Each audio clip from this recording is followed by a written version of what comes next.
We stood under a brilliant blue sky at the very end of Bellevue Avenue, where the carriages used to make their turn around for afternoon parades.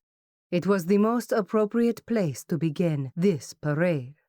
While the wide circle was in front of Rough Point, the cottage, built and owned by Frederick Vanderbilt, Alva's brother-in-law from her first marriage, Alva's cottage, Marble House, was the next we would pass as we made our way down the length of Bellevue. With her Votes for Women flag held high, and with the American flag equally high in my hands, we would lead this procession we had arranged. "We've done it," I heard Pearl whisper. "We've really done it." I do not think she spoke to me, but had no care if I heard. She spoke to herself, to the women who had fought this fight before us, who inspired us to do this, and to Alva and the other leaders of the suffrage movement gathering in New York as we did here in Newport. Yes, dearest Pearl, we did. I could not stop myself from jumping in the pool of her joy. I looked to the heavens. I looked to my mother and prayed she saw me that day, almost more than any other that had come before. I looked into a cloudless sky, as we had hoped. Not a rain cloud, or any cloud for that matter, could be seen. Whether aunties awaited us along our route, that remained to be seen.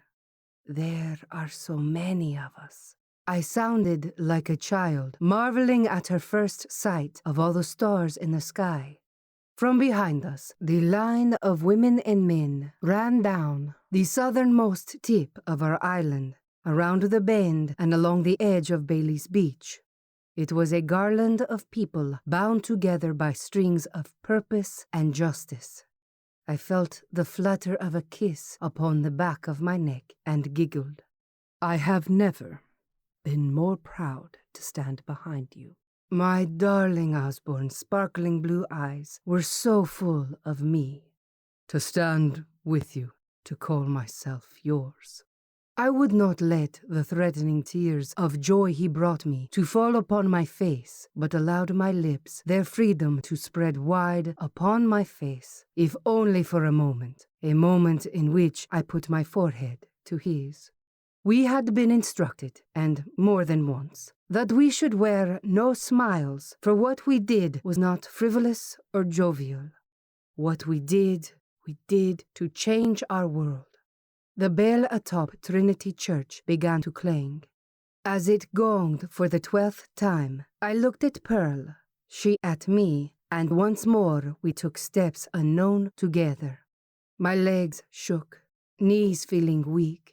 If one is lucky, there are moments in life that you know, not when looking back, but when looking from within them, that what you do is a great thing, a powerful thing. I was so very lucky that day.